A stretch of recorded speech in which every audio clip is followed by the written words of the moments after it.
Steel Insights Live.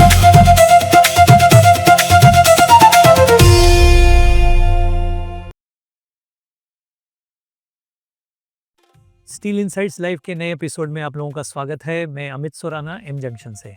Bajrangbali market से on ground reporting की इस श्रृंखला को आगे बढ़ा रहे हैं। बजरंगबली मार्केट इस क्षेत्र में स्टील ट्रेडिंग और प्रोसेसिंग का एक प्रमुख केंद्र माना जाता है। इसके अलावा बजरंगबली मार्केट एशिया के सबसे बड़े थोक मेटल स्क्रैप बाजारों में से एक माना जाता है। यह बाजार सिर्फ स्टील की खरीद बिक्री तक सीमित नहीं है। यहाँ होने वाली गतिविधियों का एक बड़ा हिस्सा प्रोसेसिंग से जुड़ा है। ग्राहकों के अनुसार स्टील की कटिंग, बेंडिंग, साइजिंग और तैयारी की जाती है।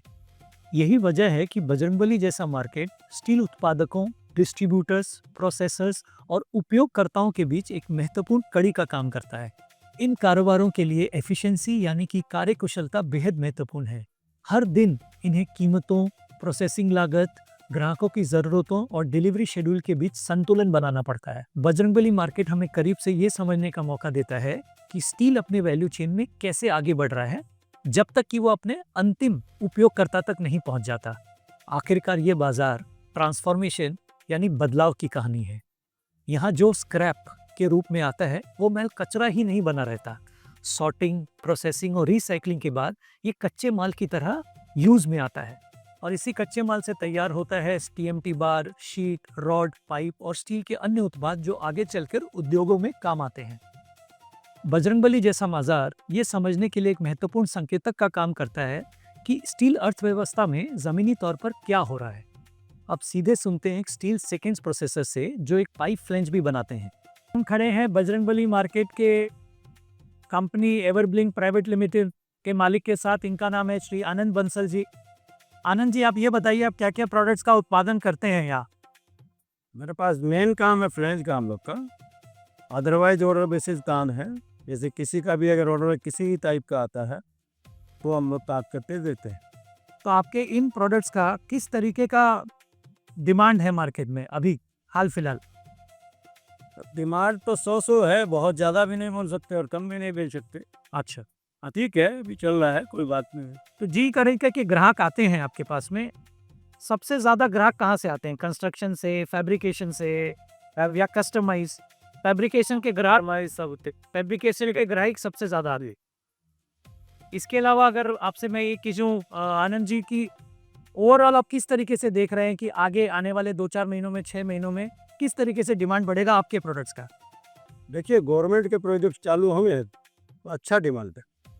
अच्छा, तो गवर्नमेंट के प्रोजेक्ट्स चालू होने से डिमांड आपका बढ़ता है? बहुत बढ़ता है। जिनको ऑर्डर मिलते हैं वो लोग हम लोग से माल लेते हैं कटवा करके, हम लोगों का ईजी है। मतलब मेड टू ऑर्डर या कस्टमाइज्ड का ज़्यादा डिमांड है। Yes yes. इसके साथ ही हम बात करेंगे एक स्टील प्रोसेसिंग इंडस्ट्री के एक पुराने और अनुभवी खिलाड़ी से, जिन्होंने इस बाजार के उतार चढ़ाव को करीब से देखा है। तो we are currently standing at Ankit international and the owner of Ankit International is with me. He is Mr. Ashish Sethi. So Mr. Ashish, the first question for you is, what kind of products you are dealing with currently? Basically, we are dealing in iron sheets, MS plates and HR sheets. These are for trading and we are also manufacturers of pipe fittings. Basically, that is flanges. Okay, now what kind of companies are buying from you? Who are the end user whom you are? Any company who are using pipeline has to use flanges also, because these pipes are used for connecting. These flanges are used for connecting pipe. So whenever there is a joint, a flange is required to join them. So Ashish ji, my next question to you is, being a trader and a processor, how's the market currently behaving for you? As far as from traders point of view, we are facing demand crunch. There is a dearth of demand, but from the manufacturer point of view of flanges, our order base is full. We are happy with that. Wonderful, wonderful. So my next question to you is, what kind of challenges you are facing in your business currently? Basically, we are facing labor problem. There is a dearth of skilled labor in Bengal. So if there are few ITI industries, ITI schools that can come up and these laborers are skilled, we'll be happy with that. That's a very good suggestion. Steel Insights Live.